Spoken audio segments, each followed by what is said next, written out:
We're going to go ahead and get started. I see a few more people joining us. Thank you for tuning into our session covering national parks. It's finally good news, and a big thank you to IITA for partnering with us for this education session. Before we begin, another round of housekeeping notes for you all. You've been muted, but please know that you can still engage with all of the panelists by using the chat function or the Q&A function, both of which can be found at the bottom of your Zoom screen. This presentation will be recorded and will be posted to the Go West Summit website on our Education Week page. Finally, happy belated birthday to the National Park Service, which turned 104 years old yesterday. It is my pleasure to introduce you to the moderator of this session, Lisa Simon. Lisa is the Executive Director of the International Inbound Travel Association, which is the only trade association focused solely on international travel to the US. IITA members are the leading US-based inbound operators that drive the majority of international trade business to the United States, as well as travel suppliers and DMOs. Lisa, please take it away. Thanks, Julie, and welcome everybody. I wish I could see you, but I'm glad you're here with us this afternoon. I want to first thank Go West Summit and Julie and Mary for inviting IITA back this year to provide an update on the national parks and issues that are impacting travel and tourism. We're so excited also to be part of this first education week of the QR partnership, and we look forward to attending each year. So I was we can't all get together as with every conference, but Mary and Julie pulled it off. Here we are, we're all together again. So again, thank you, we're glad to be here. This session on the national parks has been offered at Go West for the last several years. It started, I believe, when the National Park Service announced and proposed a system-wide CUA, which is commercial use authorization permit, to be required for every national park that a tour operator operates in. And that's throughout the 400 plus units of the National Park Service. So before we get to the better news, because some of these have been a little contentious as that CUA was coming into effect. It was supposed to actually go into effect this year. It was postponed at one point to 2021. And most recently, the good news is that it has been retracted. They are not going to move forward at this time with the CUA program. So before we get into more of the details of that, I am delighted to introduce our panelists. I have the honor of working with these gentlemen with the International Inbound Travel Association, and I can assure you they are both experts in the industry and in issues relating to the national parks. Peter Van Berkel is president and owner of Travalco USA, which is based in Miami. Travalco is a full-range B2B inbound tour operator and DMC for the USA, Canada, and the Caribbean. They have clients in 56 countries. Peter is currently serving as the chair of IITA. Gary Schluter, who was the most recent chair for the past 4 years of IITA, is founder of Rocky Mountain Holiday Tours in Fort Collins, Colorado, which is the largest regional receptive operator for the American Rockies. And they specialize in national parks. Gary was instrumental as we worked with the national parks over these recent years in dealing with the CUA issue and instrumental in getting it really pushed back first to 2021 and now indefinitely delayed, so that's good. So why again do we say that there is good news for a change?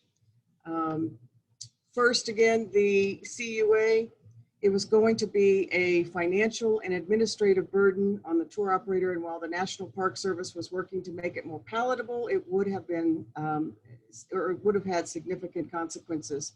So Gary, we'll start with you. How welcome was this news from the National Park Service that they could not go forward with the system-wide CUA program? And why was it going to be a problem for tour operators? Gary, I think you're muted.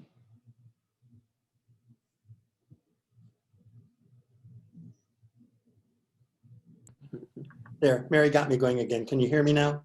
We can, thank you. the CUA program was going to be a problem for tour operators, mainly in just the cost of going to the national parks and putting in for our national park group programs. It was going to increase the cost anywhere from one park like Rocky Mountain National Park was going to increase from around $200 for a motor coach to go into the park to somewhere around $1,200 to $1,300, depending on how many people were on your coach. So if you added up all the national parks you might be doing, it's going to really put a raise in the cost of doing several parks on one tour. So instead of doing 10 to 12 parks on one Western tour, you might only be doing 4. And that means you're going to spend more time in those 4 national parks that you're in. It was just going to be a logistic nightmare for us to try to do our pricing, especially when they kept changing from year to year when it was going to be into effect. Do we price that into our programs for 2020? Do we price it in for 2021? When do we start making these prices? So now we at least know that we can use the same pricing that we've used since the late 1990s. And the CUA program, what they were looking at doing was trying to solve 2 problems, I believe. One was overcrowding in the parks, and one was to help raise some funds for the parks. And it will be discussed in a little bit about the new funding that's come up, which we think will hopefully mean that they won't look at the CUA program again. But because it's been, what was the word you used there, Lisa? It was put into hiatus or something. Yes, it was retracted or withdrawn, I think is the word they used, yes. Because it's been retracted at this point, we just hope that when the overcrowding situation might start once again with the national parks, that it's not something they bring up once again. And if it is, then it's something we want to be on top of as IITA. We want to keep ourselves in the forefront. We worked very hard with the National Park Service. We were able to make many changes in their original proposal to make it less expensive, to make it easier to do the bookings, where instead of having to go to each individual park, you could go to one website and do all of your CUA programs on one site and with one payment. What's scaring us a little bit also at this time with the CUA program is it's expanding, because right now it's also being looked at for some of the national forests. There's one rest stop in the Bighorn Mountains of Wyoming that was a big stop for motor coaches because of the restroom that was there. You now needed CUA to stop at that rest area. And there's also around Sedona, the National Forest around Sedona are requiring CUAs to stop at the visitor centers if you're a tour coach.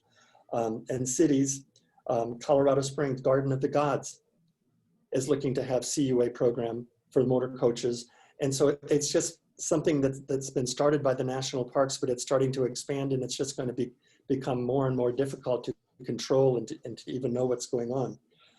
With COVID, the program was suspended. Like I said, we want to review, and once they start if they look at starting the program once again, then we want to make sure that we're on top of it and we're talking to the right people to let them know how this is going to affect the industry. Right now, it's really not too much of a problem because the national parks are not allowing motor coaches in to the parks. But in 2021, we do see the tourism and the coaches being allowed back into the national parks. And so it's all the issues with the parks. It's something we need to keep on top of. Yeah, Peter, anything to add on that? Yeah, what I would like to say here is we can look back at a very successful interaction between government entities and the industry, and we hope that this can be a blueprint of how we can work in the future, as Gary indicated already. IITA has taken a very collaborative approach. Instead of only pointing out the issues, we understand that in some parks there are issues with overcrowding. We'll come back to that a little bit later in the conversation. But we took an approach, how can we as inbound operators, together with the other stakeholders that are involved, the DMOs, and of course the suppliers, especially in the gateways to the national parks, but also the ones further away. How can we come up with real solutions? And many of these matters are related to logistics. It all has to do with planning. It has to do with how much time a group, if we're talking groups here, would stay in the park. Obviously, math is math. If one group stays for 4 hours in the park versus 2 hours, of course you have doubled the capacity in the park. And the role that inbound operators and international operators, let's not forget that, but they work for the very largest part through the inbound operators. What a role they can play in fulfilling the needs of the national parks and of the gateway communities as well is astonishing. And we have seen if we come together and we come up with real solutions and real insights, what the consequences would be of a COA. As Gary indicated, pricing was a major issue. There were programs that would increase in price by $300 to $400 per person. That is, of course, a very large amount of money for these packages. Fortunately, that has been stopped.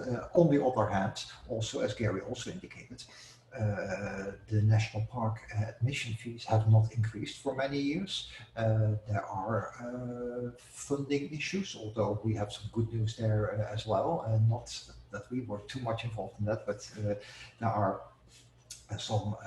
The Great American Outdoors Act was signed into law, which created a lot of funding for the park. And let's not forget that the indirect effect of access to national parks by international tour groups and individuals is crucial also for those cities and destinations that are not directly benefiting from that. Even major cities, keeping in mind that, for example, in the western part of the United States, a city like San Francisco is benefiting very clearly from the national parks. The international traveler, as many of you know, are very interested in moving around. These are complicated itineraries. They are spending 14, 21 days visiting many areas. And that also creates the opportunity for operators to, with smart programming, with insights, with creation of programs and pacing, to meet the goals of the National Park Service as well, and the surrounding communities. And we were very pleased to see that the conversations that we had with the National Park Service, Department of the Interior, that there was also an appreciation of the insights that we could give, and that we could basically share with them what the logistics are that are related to international travel. We'll come back to that in a little bit further in the conversation, because you have to have the wrong view. And we're talking about multi-year programming, planning, legal requirements, etc. So, but the good news is that we hope that we can continue the conversations that we've had, so that if new opportunities arise for input, that we definitely can help. Yeah, thank you for bringing up the Great American Outdoors Act. That was the second big issue the park was struggling with. You know, the overcrowded issue, trying to figure out how to really control the traffic in the parks, and funding, because there has been in recent years, well, over many, many years, but in recent years, there's been a lot of legislation and a lot of advocacy work by our organization and members, as well as others in the industry, to get funding passed to address the $12 billion backlog in maintenance and repairs for the national parks, and just infrastructural improvements. And that will have a huge, huge impact once the Great American Outdoors funding gets into place, because first of all, it takes the funding pressure off the National Park Service, and finding these other ways to fund their needs and their backlog, but also it will help with all of the visitation and the traffic and the congestion going into the parks. It was, as Peter said, signed into law just last week. So it's brand new, and it will address the, I'm sorry, I can't remember the exact name of it, but the Water Conservation Act that has been on at the legislative level for many, many years, and Congress finally included it in this, and it has been fully funded.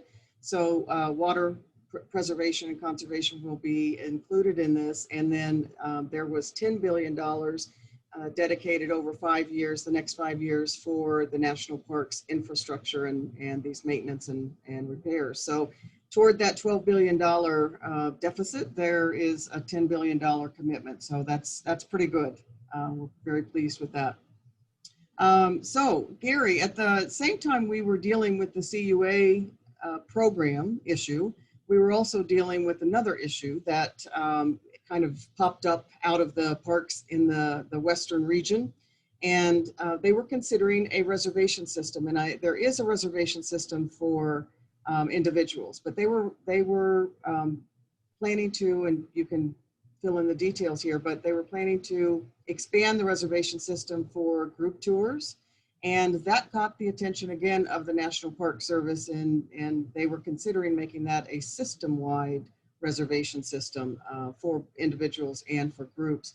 Tell us about that, because I know now that we have the coronavirus situation, we have some parks who have put into place this reservation system on what they're calling a temporary basis.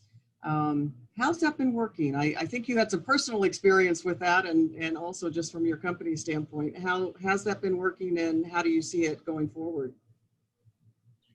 Well, the reservation system, basically, it was for both groups and for FIT. The CUA program, if you had your CUA, then they were looking at limiting a certain number of coaches per day to go into the national parks. But it also affected a lot more, I believe, the FIT programs that we do. And for example, our company, 95% of what we do is the fly dry programs, the FIT, the individuals. And it was going to affect that quite a bit. This was first proposed a couple of years ago for arches. And after several talks, we actually got it out of arches and into review. And that's where we thought it was going to remain for a while. But with COVID, it became a local decision once again for the park superintendents.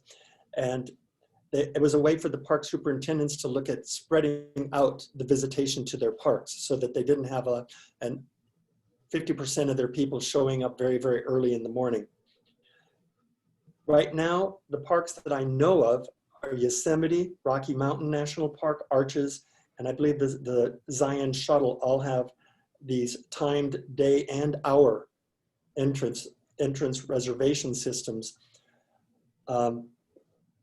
I say right now it might work somewhat for the time being, simply because the people visiting the national parks right now, for example, Rocky Mountain, are local people. They're people from Denver, from the Front Range of Colorado, possibly maybe close by regional people that might be coming in from Kansas or Nebraska. If you have to make a reservation and you don't get the reservation on the date that you want, it's easy to just change your plans and go a day earlier or a day later. But once this goes into, if this goes into a longer period and not just something that they say it's temporary, and possibly looking at it as, oh, it was temporary, but look, it worked. Let's continue this and maybe expand it to other parks. Once it goes into more of a national visitation, and especially international, it's definitely not going to work, because these people make their reservations anywhere from 12 to 18 months in advance. The reason it's not going to work, to make a reservation in Rocky Mountain Park or any of these parks, you have to go on the first day of the month for the next month. So on the 1st of June, you could make a reservation for your date and time for July. For July 1st, you could make your reservation for any time in July, but then also for any time in August. Well, if you're international and you've made your reservations and all of your travel plans and your airline flights, everything has been done for 12 to 18 months, and then you can't get into the national parks, especially a string of national parks, on the dates that you want, you're going to have to make an awful lot of changes and most likely do some cancellations and at the last minute. And it's just going to be very, very difficult, very time consuming, and just really mess up a lot of people's plans. What we really need to do is make sure that we are working as an association and as a tourism industry with the National Park Service to let them know how this is going to affect long-term travel and what other solutions we might be able to come up with that we feel would be much better solutions, and make sure that it is only temporary. Let's see here. One of the other suggestions I had at this point was to let gateway cities know that we need your participation. We need you to help us out as well, because, for example, Rocky Mountain, because that's close by for me, in Rocky Mountain National Park, they say they had local meetings between the National Park Service and the gateway communities. We did not hear about these local meetings, and all we heard about suddenly was the fact that you had to have a reservation to go into the park. I wanted to go do some hiking in the park one day, so I had to call up and make a reservation. First of all, I had a horrible time trying to get the fact that I was on a senior pass, yes, a senior pass, and that was going to pay for my reservation and not having to put in a credit card to pay for my car to go in or to apply and get a seasonal pass of some sort. It was just rather difficult. But I've also seen on Facebook some people who didn't know because it's not been advertised. People didn't know that they had to have reservations. They show up at the gateway cities and find out that all the reservations for that day are taken, and possibly for the next day as well. So they've shown up in Moab, they've shown up in Estes Park, and cannot get into the parks that they plan to visit. So it's something that we need to stay on top of. We need to make sure, but we would like the gateway communities to work with us so that if you hear about something like this, let our leadership know so that we can help you out, and we can help you with some suggestions and just to be there for the industry as a whole. So please, if you're one of the gateway communities on the program today, please do keep us in mind for these kind of programs when you hear about them.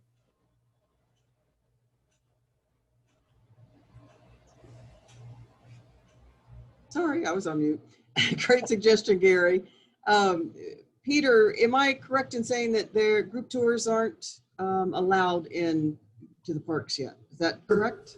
Currently, yes, that is correct. That is correct. To add on what Gary was saying, and for everybody who is not that much relating to what's happening internationally on the legal aspect as well. First of all, we have the time frame. We're always talking about a lead time for individuals from 12 to 18 months, up to 12 to 18 months. On escorted tours and tour series, it's actually longer. Although the tours might not be on sale, keeping in mind that the motor coach tour that visits a specific park is planned already 2 years in advance. So at this moment, for our tour series and the custom series that we have for clients, we are already committed to critical hotels for 2022 at this moment. That means that if we make a commitment to that date, it effectively means also that the arrival date in the park is a given already. So already for 2022, those dates we know. Now, if we cannot guarantee that we can provide access to the park, we are going to have, especially with European clients, a major issue.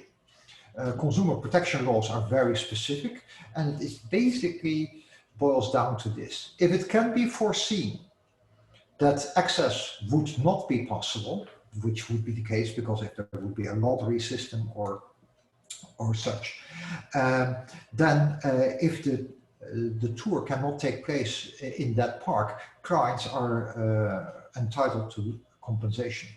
That can be very substantial compensation. That varies a little bit from country to country in Europe, but some many of you might have heard of the Frankfurt tables. Those are, they're saying, okay, this is then 1/12 of the day, and then that it includes 1/12 of the trip, and that includes then also airfare, etc., etc. The bottom line would be that if there is not, unless we're talking about matters like force majeure, but this is absolutely would not be the case because it could be foreseen if a reservation system would be in place, that many tour groups would not take place because the legal exposure to be involved in that is tremendous. And so that is something very important to keep in mind.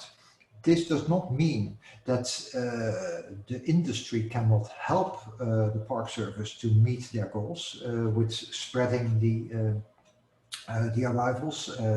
There can be planning involved. That is where the creativity of the operators comes in. In planning, in the logistics, we are internally in our company always asking, where are you coming from and where are you going to and what is the day program? And we can be flexible there, and that can be certainly be for the benefit of the parks as well. The bottom line being, if we have a good dialogue with the individual parks, we can meet the requirements also. There were a couple of issues in the CUA that were under consideration as well. The concept from the CUA would mean that the tour operators that would bring groups to the national parks basically would almost become a deputy of the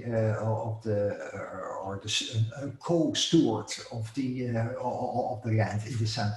Now, that is something that we as an industry welcome tremendously. If we can help by educating the participants on a tour group how to behave, what to do, what not to do, best practices, that is only welcomed. And there were some excesses in as well, unregulated tour companies not following wage and hour law matters, so people as independent contractors versus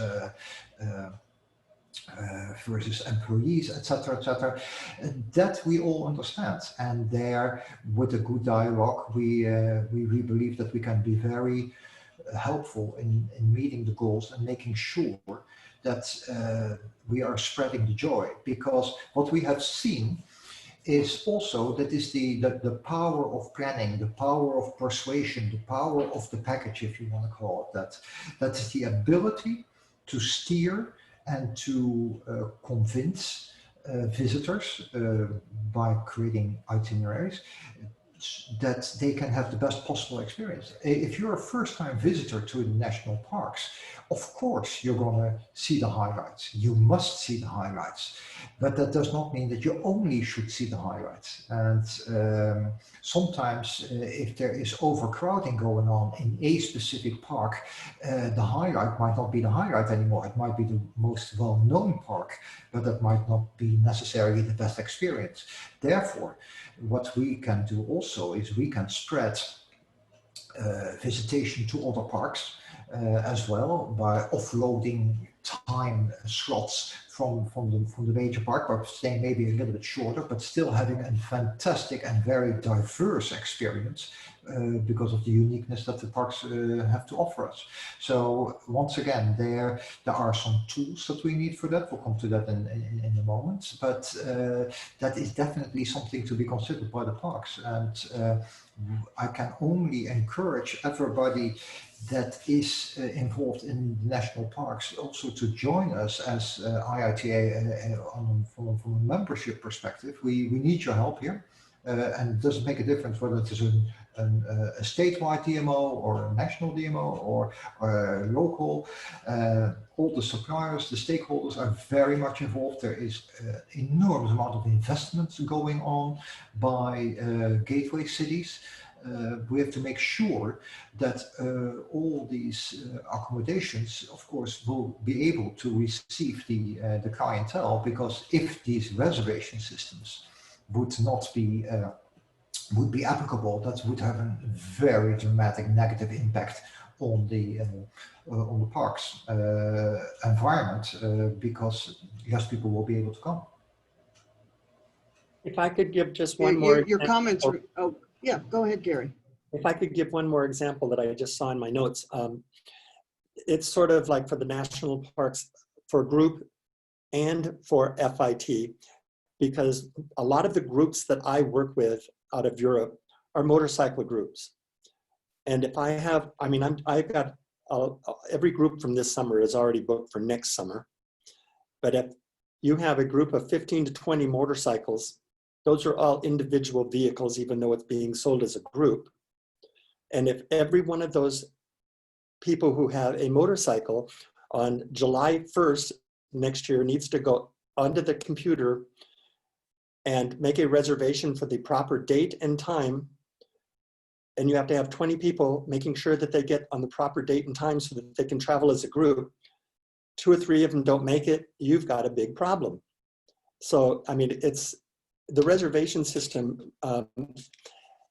I can understand what the national parks were trying to do, but it's technically just not something that's very feasible for the international travelers. Because to add on to the add-on from Gary, there is in the original proposal also, it was not allowed for intermediaries like companies like us to make reservations on behalf of the clientele. They were specifically forced, individuals would have to do that themselves. That was done with the concept to avoid any kind of ticket scalping or organizations that would be hogging up reservation slots. But that is, of course, if you're dealing with reliable partners, then there should be a mechanism in place that this can be done in a proper manner. And of course, that would be subject to oversight, and that is not what IATA is denying at all. That there should be a well-regulated program if this is necessary, but all these logistical issues and legal complications are not making it feasible that the programs as they were envisioned so far would be workable in the future. Yeah, your comments, Peter, remind me of a comment you made the other day, which is, you know, the National Park Service was putting some of these programs, or trying to put some of these programs into place because of the over-tourism issues that we as an industry are facing, not only in the national parks, but in destinations throughout our country. And now, of course, we're dealing with an under-tourism situation with coronavirus. And we have seen and heard the beginnings of some domestic travel.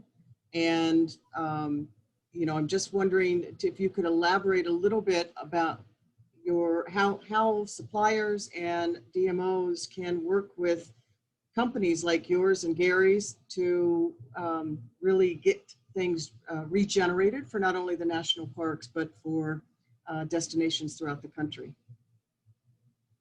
Yes, of course, because of COVID, all travel patterns are completely disrupted, and we are seeing some very interesting things. If you look on the webcam, for example, for Yellowstone, you see lines over there.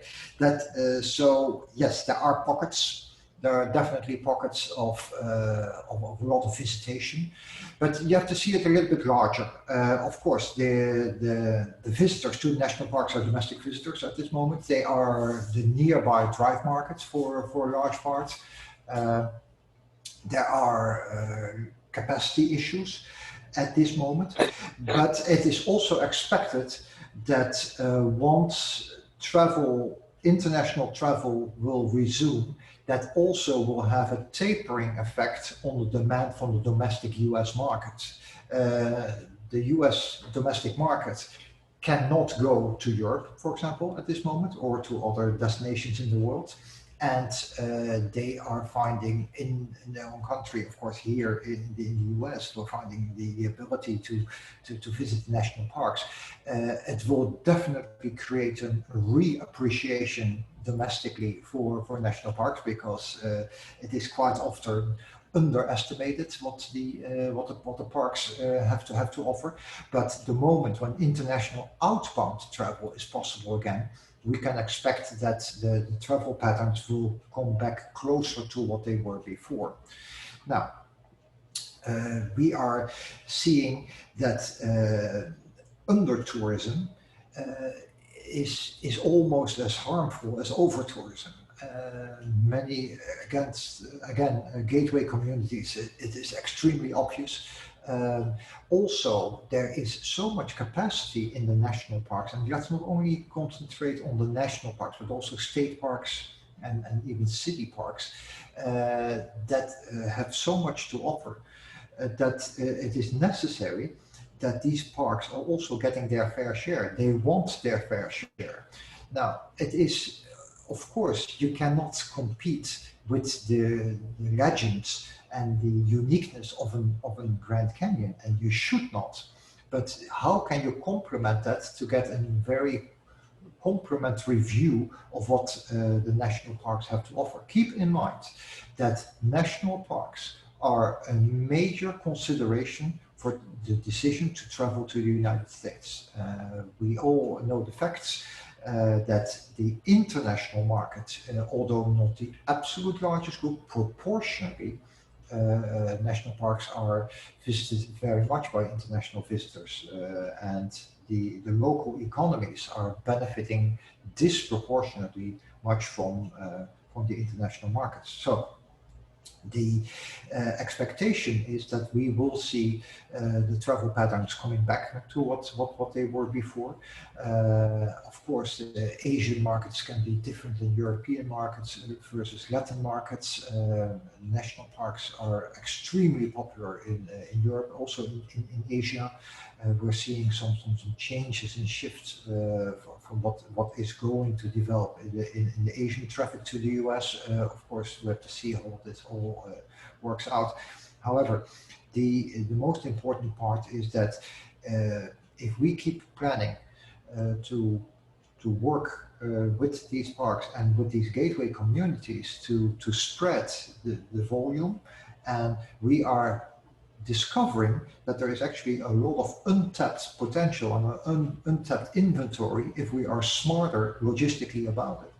And it is very hard to change the behavior and the travel pattern of an uninformed traveler.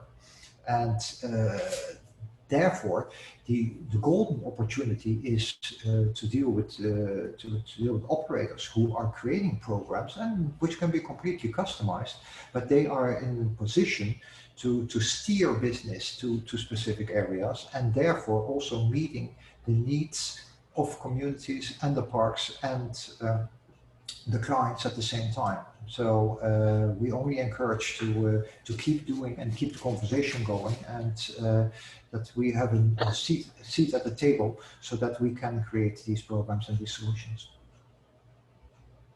Gary, do you have something to add? It looked like you were about to jump in there for one of his comments. Well, I mean, just what Peter was saying, you know, that the one thing that as a tour operator, we can help direct people to different parks and tell people about different parks.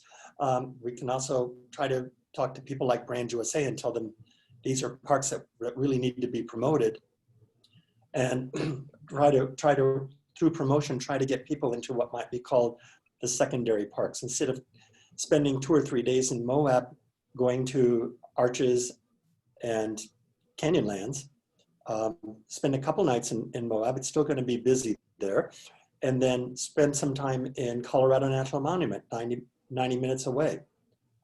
There's other state parks, like Peter said, that we can promote along the way that are going to take time. People are still going to spend their time in the major parks, but maybe they don't have to spend so much time. But one thing we need to do on that, if there is a CUA, once again for the groups, to make sure that the CUAs work to help us promote more of the parks.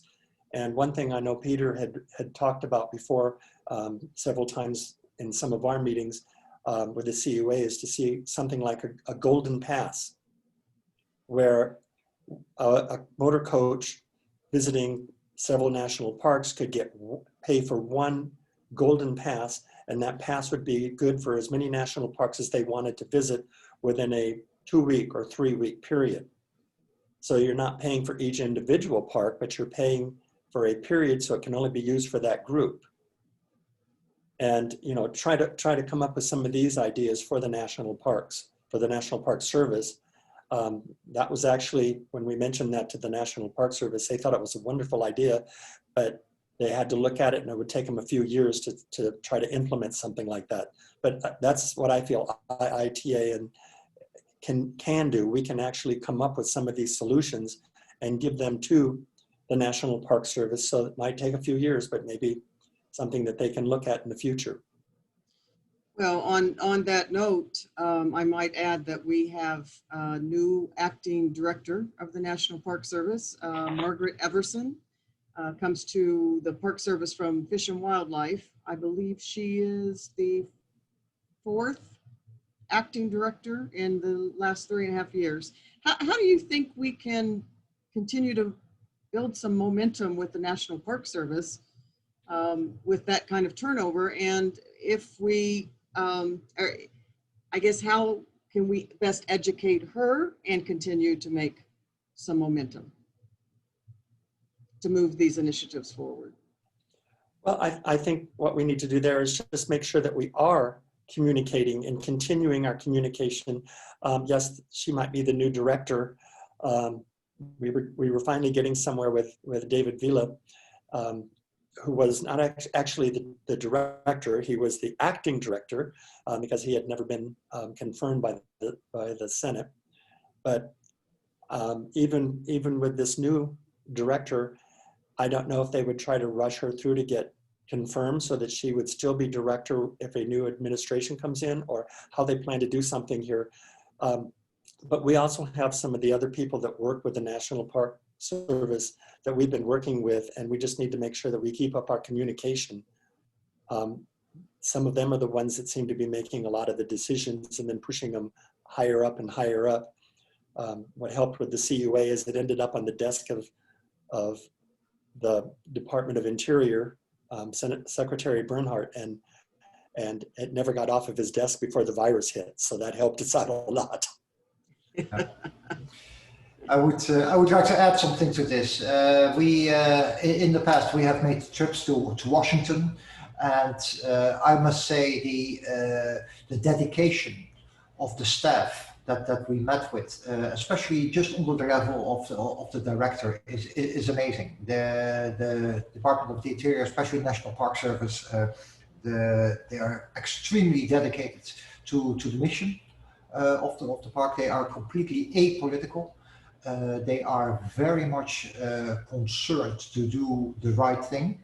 And that is very encouraging that the visits that we had and the suggestions that we got, that those were brought forward, and that the conversation is possible. I think it was also a little bit of a surprise for them to meet with a group that took a different approach, instead of only complaining and saying what was wrong about the suggestions. That we also truly appreciated the challenges, and that we tried to work with them and see what abilities we have as an inbound operators and the DMOs and the local DMOs and of course the suppliers that are the stakeholders, to come up with solutions that work all the way. And that was for them also a little bit refreshing. So I hope that we can keep that kind of work going, so that we can collectively come to a solution that meets all the requirements.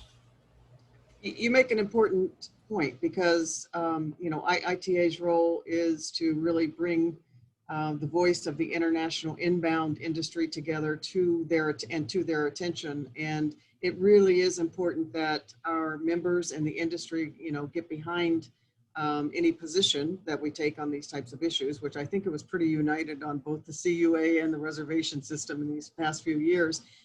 Because, we heard throughout the conversations with them several times that they were getting different points from different, parts of the industry, and they would make a change, and, somebody would say, no, that doesn't work for us. And we try to help them figure out where they fit. So I agree with you. I think, working as a partner and a collaborator to find a solution, and not just come in with either you give us a solution and or here's the only solution that we want. We were very willing to compromise as well. So I think it helps them feel like we're their partner, not just a lobbyist. Peter, you started talking a little bit about what you're seeing in the coming years and how the national parks play into the outlook for the future for international travelers choosing the United States. Not just for the national parks, but with what we're dealing with.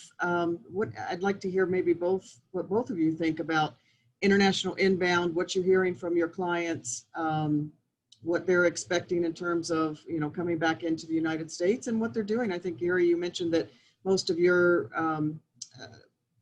bookings for this year actually got rebooked for 2021. So that's a good sign that people are, still planning to come. So maybe if you could both kind of give us an idea of what you're experiencing and hearing, that would be great. Sure. Sure. Want me to go? What I sort of seen, I think, and I'm sure Peter has too, the two areas that we hear most, especially for the FIT travelers, they want a place they want security and they want safety. And I think when you look at the people, when they start to look back at the United States, we can go back to the United States, let's go, but we have to have a place that we know is going to be safe. And we want our reservations and our programs to be secure. We don't want to have something canceled at the last minute and then not get our money back. These are the kinds of things that are very concerning to them. And I think because of that, more and more people are going to start looking at tour operators. The people that would have gone through an international operator and booked through a receptive operator or an inbound operator would have anyway. But I think more and more people that might have tried to book on their own are going to start looking and saying, I feel more secure now going through a tour operator, a professional who can actually help me with my programs. And they work with the people in the US, the inbound operators who can help us with the safety issues. They know where to go, which properties to go, what is going to be best for them. Very good, Peter. Yes, of course, there are many other organizations like US Travel and Brand USA who are within their role and their research are sharing with everybody their projections. Of course, these are projections. Everybody's crystal ball is broken. That is very obvious. We are looking, however, at the travel intent of clients. We have seen, we are very fortunate that we were able to rebook much of the business that was on the books for this year, for next year, and whether that was FIT or group, both applicable, not everything, but so actually we are as an industry further ahead with advanced bookings for next year because it would be very early than we were last year at this time. But what we see also is that, and we hear that very clearly from our clientele, and we have a very diverse clientele, which are market leaders in many countries, that new bookings, so not rebookings, but new bookings, everybody is holding off. For those of you who have been following the European markets, the inner European travel markets were reopened to lesser or more success. At the end of the day, Spain went from code red to code orange to code yellow. That means travel was possible, be careful. And basically it became a traffic light sign because this country was in this color this week and the next week it was another color because flare-ups, of course, came back. It is clear that we need consumer confidence. As confidence is the result of and overarching consideration from European tour operators is, of course, we need either a very clear path that a vaccine will be available in time and be vaccinated by the next travel season, because realistically we're talking about summer 2021 for the USA to come back to significant numbers.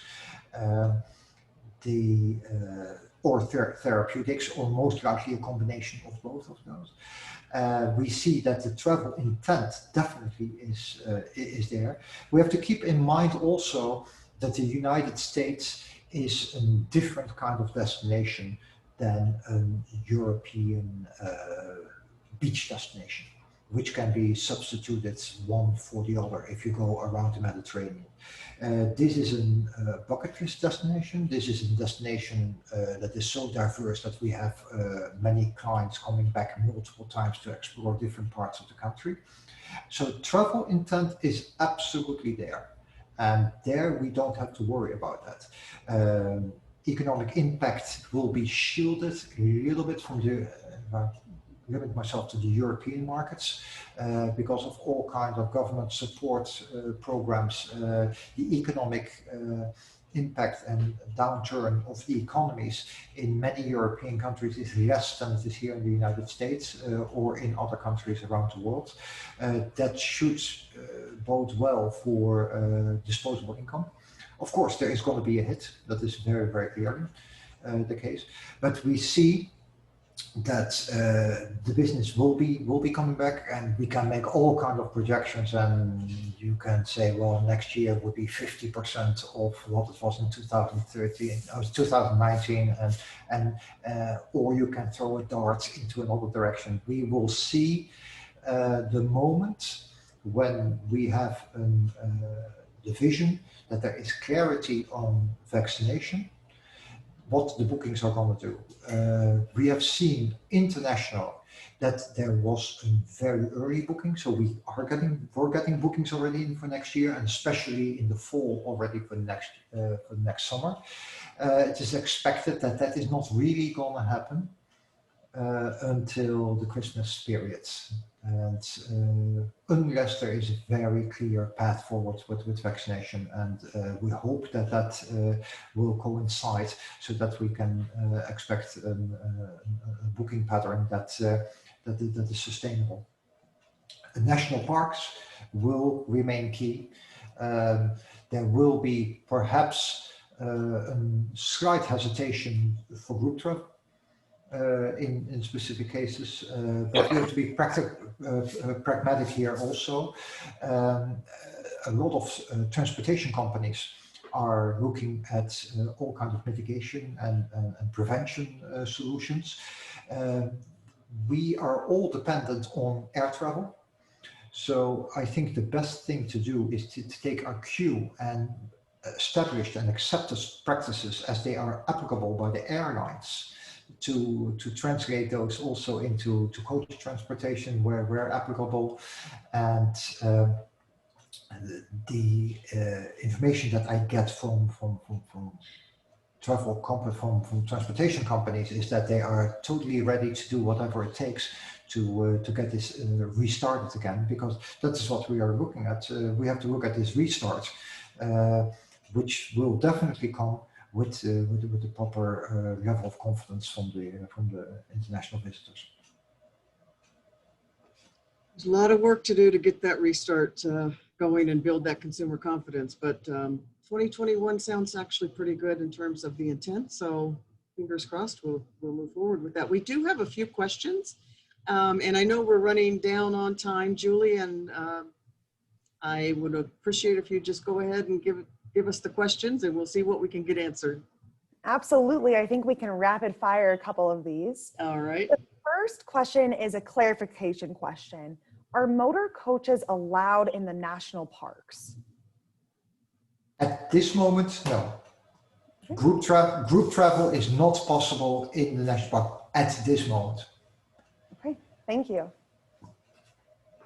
The next question is there a separate CUA permit required for transportation companies as in the past? The answer to that one would be, it depends on the park. Certain parks will require transportation companies to have a CUA for their motor coaches so that they know where to park, you know, some of the different regulations that the coaches have. And so they are saying that some parks may require both a transportation and an operator CUA. Thank you, Gary. And again, the quick answer, I guess, is everything goes back to the way it was or stays the way it was. So if they required a CUA for operators and or transportation companies, that particular park probably still will, but do check with individual parks just to make sure. Thank you. And our final question, can you explain why it takes the National Park Service so long to implement solutions? Who wants to take that one? I think it's the government. Let's take the positive approach here. There is an enormous amount of due diligence that has to be exercised by all involved, and it is not easy. And if I can come back to the dedication of the staff that we have seen at national parks, they try to do very, very well, but they are constrained, of course, by regulations. And these matters take indeed an enormous amount of time. However, once there is a groundswell into a specific direction, and we can contribute to that in a positive way, then things will start moving faster than one would expect, because we were actually a little bit surprised how quick sometimes a decision can be made not to do something. That is, and not to implement. That does unfortunately not mean that they can make a quick decision to make something happen, but it is possible. It is therefore, once again, it is extremely important that we are united as these three pillars, be the three legs of this stool, the inbound operators, the suppliers, and the DMOs, to work together and to come up with solutions so that you can also safeguard the interests of your industry. One suggested onto that as well, or another point. There seems to be some undecision sometimes between whether the decision that is being made is the decision of the park superintendent or something that's coming out of Washington, D.C. And a lot of the decisions seem to be done on a local level, but then have to be overseen by Washington, D.C. And we saw this with the reservation system in Arches. The superintendent had come up with the idea that she was going to have the reservation system. And we had several discussions with the people in Washington, D.C., and all of a sudden it came under review. And so I think, there's sort of channels there that who does what? Is it the local level or is it the federal level? And clearly there are things that are going to work better with the locals making the decisions. But in many cases, when it comes to particularly the travel trade, you kind of need the National Park Service to be involved in the decision making. Thank you. I have one more question that I think that we have some time to squeeze in. Is IITA specifically representing motor coaches or also small group tours?